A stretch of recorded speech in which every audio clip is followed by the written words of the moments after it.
Olá, muito boa tarde para você. O Pauta Aberta desta sexta-feira, dia 25 de fevereiro de 2022, está no ar. O segundo dia da invasão russa na Ucrânia foi marcado pela forte ofensiva sobre a capital Kiev. Na cidade onde vivem 3 milhões de pessoas, há centenas delas refugiadas nas estações de metrô para escapar das bombas que não cessam sobre a cidade.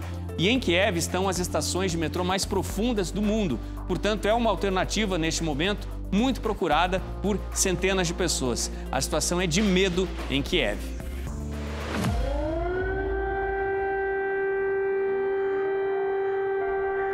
No início desta sexta-feira, a ofensiva russa avançava pelos subúrbios. Já no fim da tarde, outras regiões da cidade estavam ocupadas.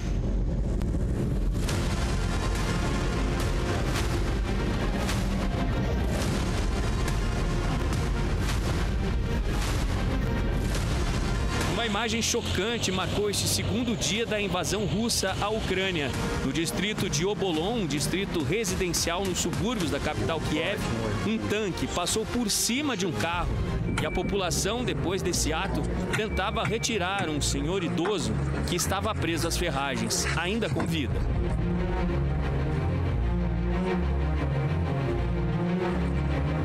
O Ministério do Interior afirmava que hoje poderia ser o dia mais difícil da guerra.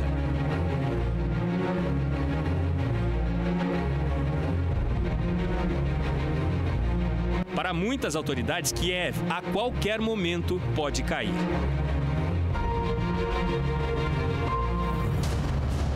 No aeroporto perto da capital, outra imagem desesperadora. Uma família que chegava de carro ao local fica no meio do fogo cruzado entre russos e ucranianos.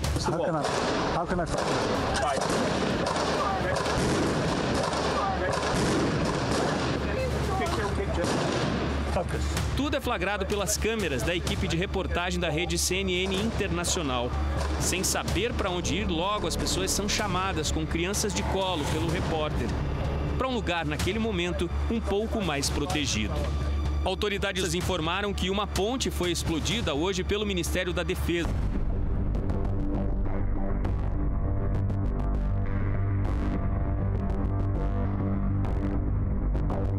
Justamente para dificultar a ofensiva de tanques pela cidade, vindos da região norte. Muito possivelmente, tanques vindos da fronteira com a Belarus. Pela televisão, programas trazem explicações à população sobre como preparar coquetéis Molotov, num claro sinal de compartilhamento com a sociedade civil de informações para o confronto diante da ofensiva russa.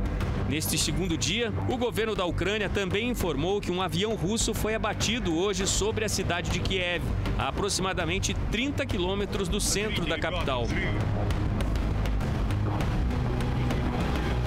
Ontem, o presidente da Ucrânia, Volodymyr Zelensky, lamentou a tomada pelas forças russas da usina de Chernobyl, a norte da capital. Disse que a entrada nesta região, considerada zona de exclusão, onde está uma usina nuclear, define a invasão russa como uma declaração de guerra a toda a Europa. Há um alerta das autoridades ucranianas que, se ocorrerem danos a detritos radioativos, poeira nuclear poderá se espalhar pela Europa, Ucrânia, Belarus e outros países mais a oeste pertencentes à União Europeia. Também no discurso de ontem, o presidente Volodymyr Zelensky afirmou que a Ucrânia foi deixada. Disse que está sozinho nesta guerra e convocou a população ucraniana a combater a ofensiva comandada por Vladimir Putin. Quem está disposto a lutar conosco? Não vejo ninguém. Quem está disposto a dar à Ucrânia uma garantia de adesão à OTAN? Кто готовий дати Україні гарантію вступу до НАТО? Todos estão com medo. Palavras do presidente Zelensky.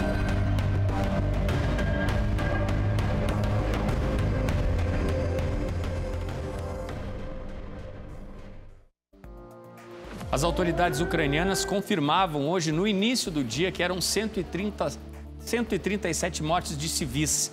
No fim da tarde, já havia a confirmação também de mais de 1.000 militares mortos em combate com as tropas russas. Entre os alvos da ofensiva russa estava um edifício residencial que também foi atingido. Além dos estragos, 8 pessoas ficaram feridas no caso desse edifício residencial. No início da noite, na Ucrânia, por volta do meio-dia aqui no Brasil, o presidente Putin, num vídeo, mandou mensagem a militares ucranianos. Disse que eles deveriam tomar o poder na Ucrânia. Enquanto isso acontecia, mais tropas russas avançavam pela capital. Agora há pouco também, a mensagem clara aí à capital da Ucrânia, a Rússia, segundo o governo russo, está disposta à negociação com a Ucrânia, desde que o exército deixe as armas, desde que Volodymyr Zelensky deixe a presidência do país. Também agora há pouco foi registrado um ataque a um orfanato na pequena cidade de Vorzel, que fica a 40 quilômetros de Kiev. Esse não foi atacado, foram bombardeios que chegaram a este orfanato também, e segundo informações, não há registro de pessoas feridas no bombardeio que aconteceu a este orfanato. O apelo do presidente Zelensky, o presidente da Ucrânia, retrata claramente o medo que toma conta do país, com esse avanço violento das tropas militares da Rússia, que são muito mais poderosas, Há informações aí de que o exército da Rússia chegue a ser quase 5 vezes maior do que o da Ucrânia. São mais armamentos, mais tecnologia também. Mas as principais lideranças mundiais em defesa da Ucrânia também se manifestaram e prometem uma forte reação, neste momento, pelas vias de restrição, pelas vias diplomáticas. Os principais líderes mundiais se posicionam contra a guerra iniciada pela Rússia contra a Ucrânia. Emmanuel Macron, presidente da França, diz que a França condena veementemente a decisão da Rússia de declarar guerra à Ucrânia. A Rússia deve encerrar suas operações militares imediatamente, disse o presidente. Ele ainda falou que a França se solidariza com a Ucrânia e que está com os ucranianos e trabalha com seus parceiros e aliados para acabar com a guerra. De notre continent. E nous saurons ensemble y répondre. O primeiro-ministro de Portugal, António Costa, também condena veementemente a ação militar da Rússia à Ucrânia. Ele disse ainda que os pensamentos dele estão com o povo ucraniano, perante o ataque injustificável e lamentável. A grande resposta a esta crise deveria ser mesmo a solução diplomática e não a da confrontação. O presidente dos Estados Unidos, Joe Biden, foi enfático ao condenar a decisão de Moscou. Em comunicado direto da Casa Branca, Biden afirmou que o presidente Putin escolheu uma guerra premeditada que vai causar uma perda catastrófica de vidas e sofrimento humano. A Rússia sozinha é responsável pelas mortes e destruição que vai causar. Putin is the aggressor. Putin chose this war. Biden ainda afirmou que os Estados Unidos e seus aliados vão responder de uma forma unida e decisiva. O mundo vai responsabilizar a Rússia, disse Joe Biden. O chefe da OTAN, Organização do Tratado do Atlântico Norte, Jens Stoltenberg, disse que esta guerra é uma operação deliberada, de sangue frio e uma invasão que foi planejada há muito tempo. Ele afirma ainda que os líderes russos têm total responsabilidade por suas ações e pelas vidas perdidas. É uma violação da lei internacional. É um ato de agressão contra uma nação soberana, independente e pacífica. E é uma ameaça séria à União Euro-Atlântica. This is a grave moment for the security of Europe.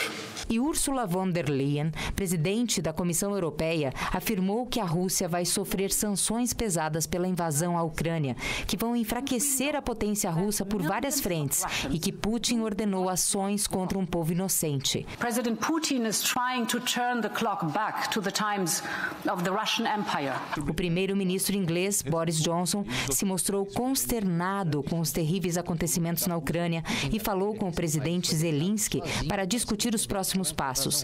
Boris Johnson também afirmou que o presidente Putin escolheu um caminho de derramamento de sangue e destruição ao lançar este ataque não provocado à Ucrânia. Ele disse ainda que o Reino Unido e seus aliados vão responder de forma decisiva. He's attacked a friendly country without any provocation and without any credible. Já o presidente do Brasil, Jair Bolsonaro, desautorizou o vice-presidente Mourão pela fala sobre o conflito armado na Ucrânia, mas Jair Bolsonaro não disse o que pensa sobre esta guerra. Quando é que eu falo qualquer coisa sobre esse problema Rússia-Ucrânia? Eu falo depois de ouvir o ministro Carlos França, das Relações Exteriores, e o ministro da Defesa, Braga Neto. E ponto final. No Vaticano, o Papa Francisco falou sobre a invasão da Ucrânia com uma mensagem que pede reflexões e fé. Tenho uma grande tristeza em meu coração com o agravamento da situação na Ucrânia. Apesar dos esforços diplomáticos das últimas semanas, cenários cada vez mais alarmantes estão se abrindo. Como eu, muitas pessoas ao redor do mundo estão experimentando angústia e preocupação. Mais uma vez, a paz de todos está ameaçada por interesses de parte.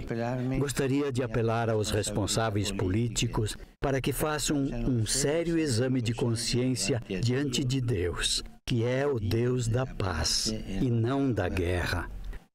O Pai de todos, e não apenas de alguns, que quer que sejamos irmãos e não inimigos. Peço a todas as partes envolvidas que se abstenham de qualquer ação que possa causar ainda mais sofrimento às populações, desestabilizando a convivência entre as nações e desacreditando o direito internacional. O mundo inteiro, consternado, preocupado com o que vem acontecendo aí. Já são 2 dias de ataques das tropas russas dentro de território ucraniano. E a guerra na Ucrânia já começa a interferir na economia mundial, incluindo aí o que acontece no Brasil.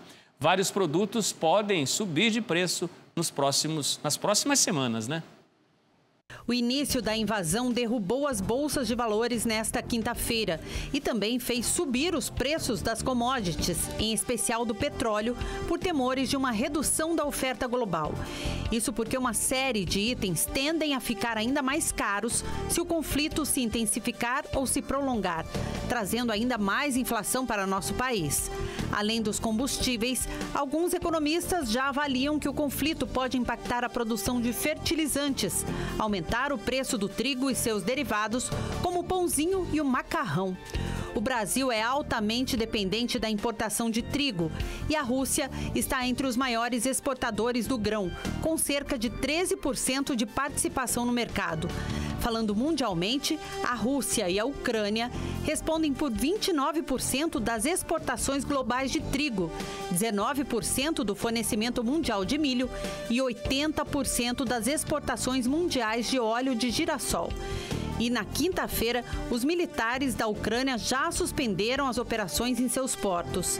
Além do trigo, os fertilizantes russos também podem sofrer uma quebra de produção. Novamente, um efeito em cadeia pode chegar ao bolso dos brasileiros.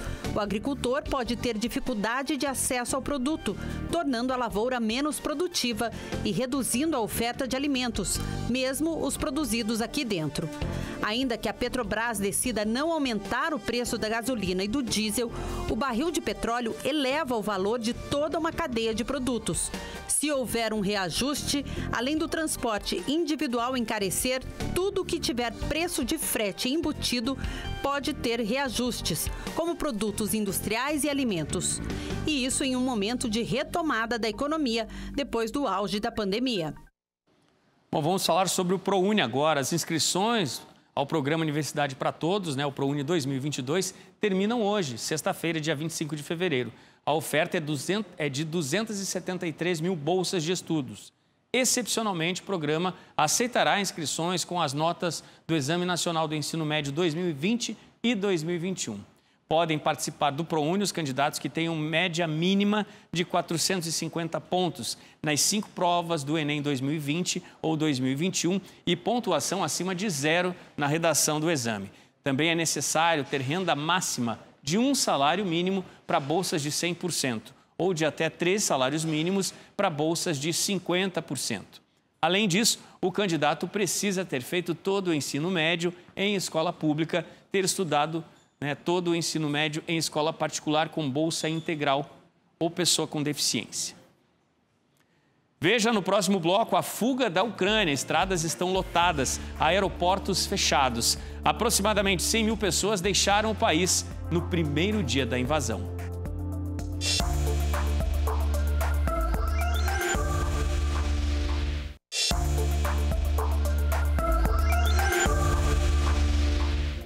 Pauta Aberta está de volta para esse segundo bloco. Eu trago notícias aqui direto do Vaticano em meio a esse conflito. Já mostramos, né, o Papa Francisco muito consternado e hoje ele decidiu quebrar o protocolo, foi à Embaixada da Rússia no Vaticano, né, nesse clima de tensão no leste europeu. Eu trago aqui informações do portal Metrópolis.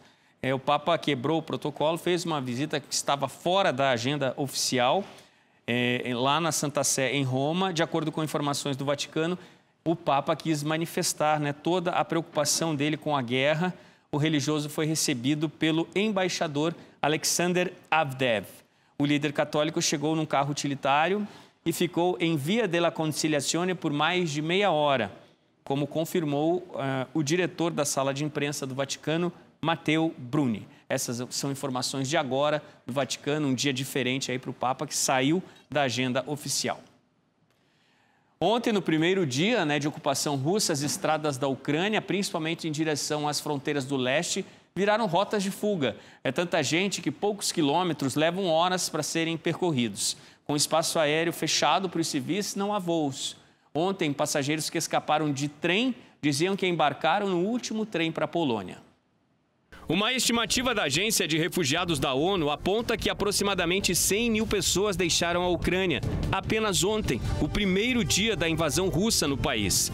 Os principais destinos são países da Europa Central que fazem fronteira ali com o oeste da Ucrânia: Polônia, Eslováquia, Hungria, Romênia. Brasileiros que se deslocam pela região, em fuga da Ucrânia, relataram que para percorrer uma distância de apenas 2 quilômetros, chegaram a levar 5 horas de carro, de tão massiva que é a fuga. Há ucranianos que inclusive abandonaram carros para deixar o país. A espera para entrar na Eslováquia chega a 12 horas. Entre essa multidão estão milhares de crianças que já sofreram as consequências, aterrorizadas com o avanço de tropas por cidades onde há 2 dias a vida seguia com relativa normalidade. A viagem de trem para a Polônia foi disputada e ucranianos chamaram a viagem de ontem de Trem da Esperança. Foi o último trem para a Polônia. Quem procurava passagem ontem não encontrava mais. Países da Europa destacam que estão mobilizados para receber os refugiados. Estimativa de ONGs apontam que aproximadamente 5 milhões de pessoas podem deixar a Ucrânia e ao menos 7 países já declararam que poderão recebê-los. Na Polônia já há estruturas preparadas para receber os refugiados. O presidente declarou também que está preparando hospitais para atendimento a ucranianos feridos. Entre os brasileiros que estão na Ucrânia, a situação é de desespero. Jogadores de futebol reunidos com esposas e filhos já fizeram um apelo ao governo brasileiro, pedindo socorro. Nas redes sociais, as manifestações não param. E um professor brasileiro que vive na capital Kiev, nas redes sociais, contou sobre o medo e a angústia que está vivendo, né, na tentativa de deixar o país. Pelas redes sociais, o professor de inglês Gabriel Felipe Costa retrata momentos difíceis ao tentar fugir da Ucrânia. Ele mora ao lado do aeroporto de Kiev, Boryspil, e conta que acordou com os bombardeios e luzes que deram início a essa guerra. Eu acordei às 5 da manhã com barulho de bomba, estou tentando sair da cidade agora, o trânsito está super caótico. E a população está sofrendo com a invasão russa. O professor também registrou as prateleiras de um supermercado praticamente vazias. Para sair de Kiev, Gabriel teve de pedir carona e contar com a solidariedade de quem também vive este pesadelo. Hoje, ele conseguiu chegar a Bila Tserkva, que fica a aproximadamente 85 quilômetros da capital ucraniana. Conseguimos! Cheguei, meu Deus, que luta! Um dia para chegar. Alívio, né? Aqui no Brasil, o Ministério das Relações Exteriores destacou as orientações a cidadãos brasileiros que estão na Ucrânia e que, de alguma forma, precisam deixar o país. Segundo o Itamaraty, são cerca de 500 brasileiros no país do leste europeu, mas o número de pessoas que já pode ter saído da região ainda é incerto. O Itamaraty orienta que os brasileiros em Kiev devem permanecer em casa, seguindo a recomendação das autoridades ucranianas. Já os brasileiros no leste do país devem abandonar a região. Os que não puderem deixar o país por meios próprios ou seguros devem se deslocar a Kiev e contatar a embaixada. Brasileiros que estejam em Odessa ou Lviv devem sair da Ucrânia rumo à Moldávia ou à Polônia. De uma forma geral, brasileiros que estejam em condições de deslocar-se por meios próprios para outros países ao oeste da Ucrânia são orientados a fazê-lo tão logo possível, após informarem-se sobre a situação de segurança local. A Embaixada do Brasil ou a de qualquer outro país não tem condições de fazer operações de resgate. Na manhã dessa quinta-feira, o Itamaraty destacou por meio de nota que acompanha com grave preocupação os ataques da Rússia à Ucrânia. Segundo o comunicado, o Brasil, como membro do Conselho de Segurança da Organização das Nações Unidas, participa das discussões em todas as partes em busca de uma solução pacífica para o conflito. Esperamos que o desenlace seja conforme a Carta das Nações Unidas.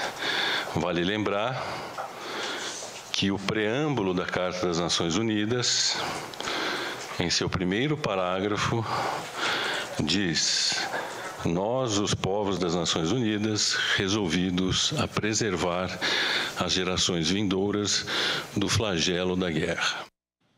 São muitos brasileiros ainda na Ucrânia, desesperados, muitos se manifestam pelas redes sociais pedindo ajuda, não sabendo, até desorientados, sem saber direito a que fronteira eles podem ir, né? Que fronteira procurar. Bom, temos informações agora há pouco deixadas pelo presidente da Ucrânia, Volodymyr Zelensky, nas redes sociais. Ele gravou um vídeo que subiu para as redes sociais.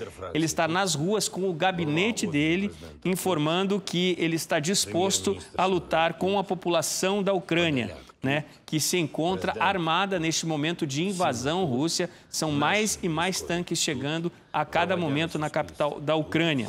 E há informações, né, de que também as chances de ocorrer um combate mais forte entre russos e ucranianos, essas chances são iminentes. Aí, a qualquer momento isso pode ocorrer com as maiores forças militares da Ucrânia, que estão no coração da cidade ali, protegendo inclusive o presidente da Ucrânia.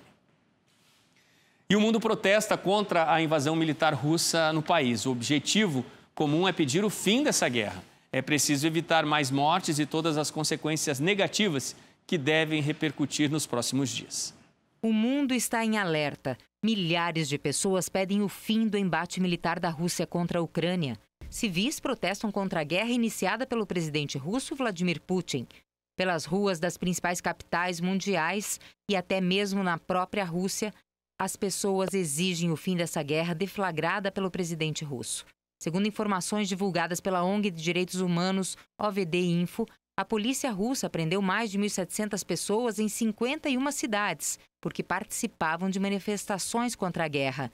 E a Rússia tem leis severas contra as manifestações populares, com prisões em massa da população. Além disso, o país russo emitiu uma nota proibindo os cidadãos russos de participarem de qualquer tipo de protesto contra a guerra na Ucrânia. E quem insistir nisso poderá ser punido criminalmente, segundo o Comitê de Investigação da Rússia. Uma comparação de Vladimir Putin e o líder nazista Adolf Hitler tem aparecido em cartazes durante manifestações em vários países. Na capital dos Estados Unidos, Nova York, aproximadamente 200 pessoas caminharam pela Times Square até a sede das Nações Unidas, preocupadas com familiares que moram na Ucrânia. Na Alemanha, capital Berlim, pessoas pediram para parar essa loucura, salvar vidas. Já na França, milhares de pessoas foram até a Embaixada Russa em Paris para protestar. Em Varsóvia, na Polônia, um homem ateou fogo numa bandeira russa. Vários atos foram registrados em países europeus, americanos e asiáticos. Na capital da Espanha, Madrid, entre os manifestantes em frente à Embaixada Russa estava o ator Javier Bardem, vencedor do Oscar. Ele disse que apoia os ucranianos nessa guerra iniciada pela Rússia. Manifestantes em países de pelo menos 3 continentes ergueram bandeiras ucranianas e cartazes contra o presidente russo Vladimir Putin. No Brasil, que possui a 4ª maior comunidade ucraniana no mundo, não foram registrados protestos, mas os brasileiros já fazem correntes de oração pela paz.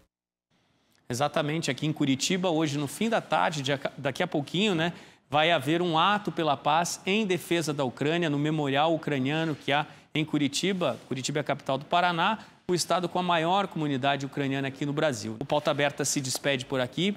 Orações pela Ucrânia, um excelente fim de semana a todos. A gente volta a se encontrar a partir de segunda-feira. Ótimo fim de semana.